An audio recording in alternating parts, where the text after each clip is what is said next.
अस्सलामुअलैकुम व्यूअर्स, मैं हूं आपकी मेंटोर और मैं हूं माइमा रुमान। आज की वीडियो में हम डिफरेंट लर्निंग मॉडल्स को डिस्कस करेंगे। आपको पता ही है कि लर्निंग क्या होती है। Learning is a relatively permanent change in behaviour. ठीक हो गया, मतलब हम एक परमानेंट चेंज जो स्टूडेंट्स में आता है या लर्नर्स में आता है उसको हम लर्निंग कहते हैं। वो पॉजिटिव भी हो सकता है और मोस्टली लर्निंग जो है वो पॉजिटिव होती है, लेकिन नेगेटिव भी हो जाता है समटाइम ना। मतलब अगर हम इनफॉर्मल सेटिंग में कोई लर्नर लर्निंग कर रहा है तो वो नेगेटिव भी हो सकती है, लेकिन फॉर्मल लर्निंग हमेशा जो है वो पॉजिटिव होती है। नॉन फॉर्मल भी एट सम एक्सटेंट हम कह सकते हैं कि पॉजिटिव होती है। चलें, ये तो हो गई लर्निंग के बारे में डिस्कशन। अच्छा, इस वीडियो में जो लेक्चर मैं आप लोगों को डिलीवर कर रही हूँ ना, इसका टेस्ट आपको इसके फर्स्ट कमेंट में मिल जाएगा।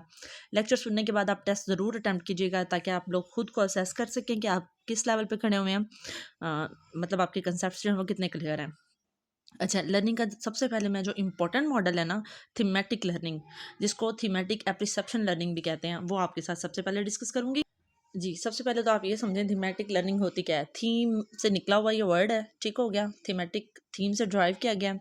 अच्छा, थीम क्या होता है आपको पता ही है। एक मतलब कोई ना कोई एक प्रॉपर आइडिया होता है जो हमने अपने स्टूडेंट्स को देना होता है, अपने लर्नर्स को देना होता है।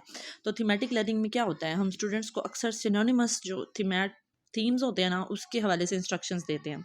ठीक है। अच्छा, ये बहुत पावरफुल टेक्निक है, न्यू टर्म है, न्यू मॉडल ऑफ लर्निंग है, जिसमें बहुत सारे कॉन्सेप्ट्स जो हैं हम एक सिंगल थीम के थ्रू स्टूडेंट्स को जो है ना वो क्लियर करवा देते हैं। अच्छा, और इस तरह भी होता है कि थीम्स अब जो है ना वो हमारे करिकुलम के साथ इंटरमिंगल्ड फॉर्म में आना स्टार्ट हो गए हैं। ये भी होता है। अच्छा, थीमेटिक लर्निंग जो होती है ना, ये होती है स्कीमा बेस्ड थ्योरी। स्कीमा आपको पता है ना क्या होता है। बेसिक लर्निंग यूनिट्स जो हमारे होते हैं उसको हम स्कीमा कहते हैं। अच्छा, अब आपने मुझे ये बताना है कि स्कीमा का कंसेप्ट जो है वो किसने दिया था। ठीक है।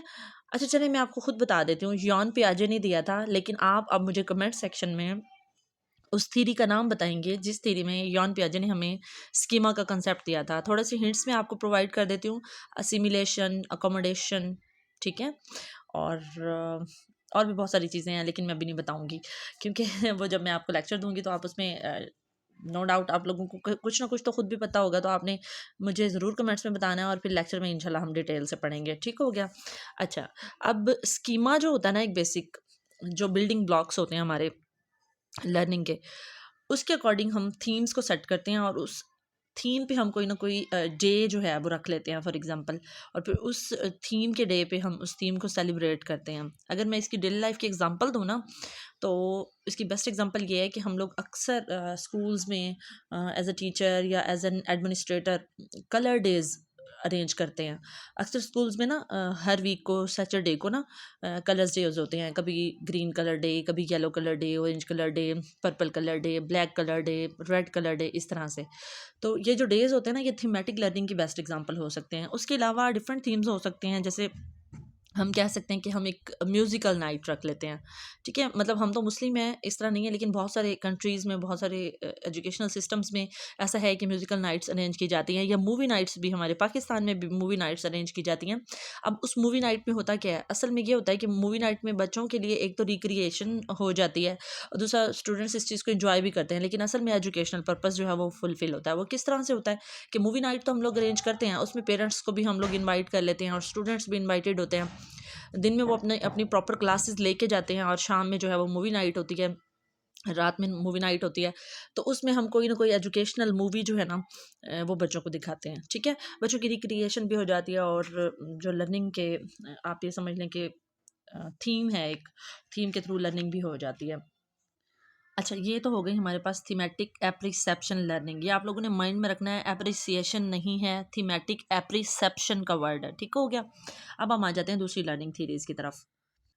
सबसे पहले हम ये देखते हैं what is cognitive learning model. अच्छा, थीरी भी कह सकते हैं इसको, मॉडल भी कह सकते हैं। अच्छा, कॉग्निटिव लर्निंग मॉडल क्या है। कॉग्निटिव लर्निंग जो मॉडल है ना, वो बेसिकली फ़िलासफ़िकल बेस्ड है। ठीक हो गया, मतलब लर्निंग जो है ना हमारे मेंटल स्ट्रक्चर में चेंज आने की वजह से होती है। यानी हमारा जो मेंटल स्ट्रक्चर है ना, हमारी थॉट्स, हमारी forms, true mental pictures, universal ideas जो ऑलरेडी हमारे माइंड में होते हैं, उनमें जब हम कुछ न्यू एडिशन कर लेते हैं या हम जो है अपनी रैशनल एबिलिटीज़ को इंक्रीज़ कर लेते हैं, तो वो कॉग्निटिव लर्निंग मॉडल होता है। जैसे फॉर एग्जांपल एक स्टूडेंट है वो ABC जानता है, ठीक है, घर में ही उसको ट्रेन कर दिया गया है, या वो मतलब प्री क्लासेस में ECC रूम में वो ये सब कुछ सीख गया है। अब हम उसके साउंड्स के थ्रू, ठीक है, अल्फ़ाबेटिकल साउंड्स के थ्रू उसको रीडिंग सिखा देते हैं। ये कॉग्निटिव लर्निंग है, मतलब उसका माइंड इस चीज़ को एक्सेप्ट कर लेगा कि मैंने किस तरह से वर्ड्स के साउंड्स को मिलाकर एक न्यू वर्ड प्रोड्यूस करना है, ठीक है, अल्फ़ाबेट्स के जो साउंड्स हैं उनको किस तरह से मिलाकर मैंने न्यू वर्ड प्रोनाउंस करना है। इसका जो कॉन्सेप्ट था ना वो एटकिंसन ने दिया था, ठीक हो गया। अब हम देख लेते हैं डायरेक्टिव लर्निंग। डायरेक्टिव लर्निंग क्या होती है? ये टीचिंग सेंटर्ड मॉडल है, ठीक है, इसमें ज़्यादा फोकस जो है ना वो टीचर पे होता है बनिस्बत इस चीज़ के कि स्टूडेंट्स जो है वो एक्टिविटीज़ परफॉर्म करें, और टीचर ही क्लास को गाइड कर रहा होता है। आप सिंपल वे में ऐसे समझ लें कि जो लेक्चर मेथड के थ्रू लर्निंग हो रही होती है ना वो डायरेक्टिव लर्निंग हो रही होती है, ठीक हो गया।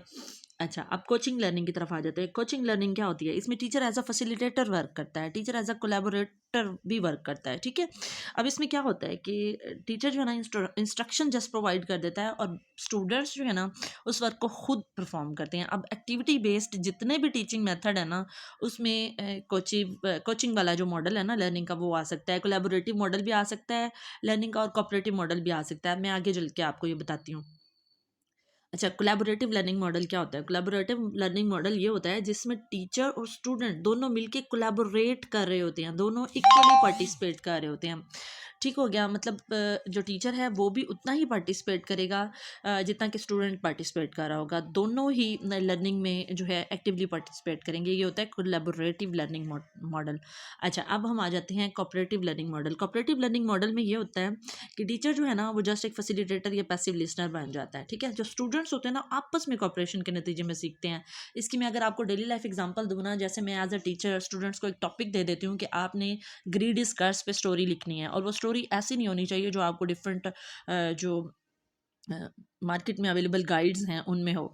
तो स्टूडेंट्स क्या करेंगे, आपस में कोलैबोरेट करेंगे, कोई थीम बताएगा, कोई उसका मेन आइडिया बताएगा, कोई सेंट्रल आइडिया बताएगा, कुछ उसका कुछ स्टूडेंट्स जो हैं उसका स्टार्ट बताएंगे, कुछ उसमें एडिशन करेंगे तो मिडलिंग की तरफ आ जाएंगे, फिर वो एंडिंग की तरफ जाएंगे, और एट द एंड वो ग्रेड स्कार्स पे एक स्टोरी जो है वो क्रिएट कर लेंगे मिलजुल के। या मैं अपने स्टूडेंट्स को ये कहती हूँ कि आप लोगों ने सबने मिल के ना एक पेपर से ना एरोप्लेन बनाना है। तो किसी को कोई स्टेप पता होगा, किसी को कुछ आता होगा, या ऐसा भी हो सकता है कि मतलब क्लास में एक बच्चे को एरोप्लेन बनाना आता हो और वो फिर सबको सिखा दे, तो ये कोऑपरेटिव लर्निंग की बेस्ट एग्जांपल हो गई। अच्छा, अब बिहेवियरिस्ट लर्निंग मॉडल क्या है? बिहेवियरिज्म का स्कूल ऑफ थॉट साइकोलॉजी का आपने पढ़ा हुआ है, सेम वही चीज़ बिहेवियरिस्ट लर्निंग मॉडल है। अब बिहेवियरिस्ट क्या कहते हैं? बिहेवियरिस्ट ये कहते हैं ना कि लर्निंग जो है ना वो चेंज इन बिहेवियर है, ठीक है, मतलब अनकॉन्शियस माइंड के थ्रू जो आप कुछ जो कुछ आप सीखते हैं, तो यही चीज़ जो है ना ये बिहेवियरिस्ट लर्निंग मॉडल आ जाता है, ठीक हो गया। मतलब स्टूडेंट्स जो है ना वो फिलोसफिकल वे में भी सीखते हैं नो डाउट, और चेंज इन बिहेवियर आ जाता है। अच्छा, अब ह्यूमनिस्ट मॉडल क्या है? ह्यूमनिस्ट मॉडल वही है जो मैस्लो की हायरार्की ऑफ नीड्स है, आप ऐसे ही समझ लें। तो स्टूडेंट जो है वो अपने इन्वायरमेंट के साथ इंटरेक्शन के नतीजे में और मोटिवेशन के नतीजे में सीखेगा, ये है जी ह्यूमनिस्ट लर्निंग मॉडल। अच्छा, आपको याद होगा कि वाटसन ने कहा था कि you provide me a dozen of children, I will select on my own and I will change them into a liar और अ टीचर और even into a beggar by conditioning. तो आप कह सकते हैं कि यही चीज़ जो है ना वो ह्यूमनिस्ट लर्निंग मॉडल है। अब हम आ जाते हैं इंटीग्रेटिव लर्निंग मॉडल की तरफ। आपको पता है इंटीग्रेशन का मतलब क्या होता है? इंटीग्रेशन का मतलब होता है बहुत सारे एस्पेक्ट को आपस में इंटरमिंगल कर देना। इंटीग्रेटेड करिकुलम का मैंने आपको जो है ना कंसेप्ट दिया हुआ है, तो ये इंटीग्रेटेड लर्निंग मॉडल भी सेम एज इट इज़ ही है। मतलब बहुत सारी चीज़ों को, कोर वैल्यूज़ को, मतलब जो कोर्स होते हैं ना हमारे उनको आपस में इंटरमिंगल करके और एक सिंगल होल की शक्ल दे देना, ये होती है इंटीग्रेशन, ठीक हो गया। अब इंटीग्रेटेड क्या है? इंटीग्रेटेड जो लर्निंग मॉडल है ना उसमें आपकी होलिस्टिक डेवलपमेंट आ जाएगी। मतलब आप होलिस्टिक डेवलपमेंट क्या होती है पहले आप ये समझें। होलिस्टिक डेवलपमेंट ये होती है कि मतलब आपका जो स्टूडेंट है, ये लर्नर है, उसकी एकेडमिक डेवलपमेंट भी हो रही है, फिजिकल भी हो रही है, पर्सनल भी हो रही है, इमोशनल भी हो रही है डेवलपमेंट। अगर देखा जाए तो उसकी कॉमन या कम्युनिकेशन वाली डेवलपमेंट भी हो रही है, और उसकी जो है कम्युनिटी की डेवलपमेंट भी हो रही है, सोशल डेवलपमेंट भी हो रही है, उसकी मॉरल डेवलपमेंट भी हो रही है, उसकी कॉग्निटिव डेवलपमेंट भी हो रही है, उसकी साइकोमोट्रिक डेवलपमेंट भी हो रही है, और कौन सी डेवलपमेंट हो सकती है? अच्छा, कोई डेवलपमेंट अगर रह गई है ना तो वो आप मुझे कमेंट सेक्शन में बताइएगा। ये होती है जी होलिस्टिक डेवलपमेंट, मतलब सारी चीज़ों की इकट्ठी डेवलपमेंट हो रही है, ये होती है होलिस्टिक डेवलपमेंट। और जहाँ जिस लर्निंग मॉडल में होलिस्टिक डेवलपमेंट हो रही होगी ना, वो आपका इंटीग्रेटेड लर्निंग का मॉडल होगा। ठीक हो गया, इनको लर्निंग थ्योरीज भी कहा जाता है। चलें जी, होपफुली आपको ये छोटी सी वीडियो पसंद आई होगी। वीडियो तो खैर छोटी नहीं होगी, लेकिन टॉपिक छोटा सा है। तो मिलते हैं फिर नेक्स्ट वीडियो में। वीडियो अगर पसंद आई है तो वीडियो को लाइक कीजिएगा, शेयर कीजिएगा। अच्छा, एक बात कहूँगी मैम, बड़ा दिल दुखता है जब मैं देखती हूँ कि जैसे आप वायरल गर्ल की एग्जांपल ले लें कि वो आती हैं और दो चार डांस के स्टेप्स करती हैं और वो वायरल हो जाती हैं। और एक बंदा इतने अरसे से आप लोगों के लिए हार्ड वर्क कर रहा है और आप लोगों को रोज़ी का ज़रिया मुहैया करवाने के लिए बिल्कुल फ्री में आपको फैसिलिटेट कर रहा है, उसके बावजूद आप वीडियोस को वायरल नहीं करते। तो मेरे ख्याल में या तो फिर मुझे हार्ड वर्क छोड़ देना चाहिए या फिर आप लोगों को कुछ सोचना चाहिए। चलें जी, वीडियो लाइक कीजिएगा, शेयर कीजिएगा। मिलते हैं फिर नेक्स्ट वीडियो में। टिल देन, अल्लाह हाफिज़।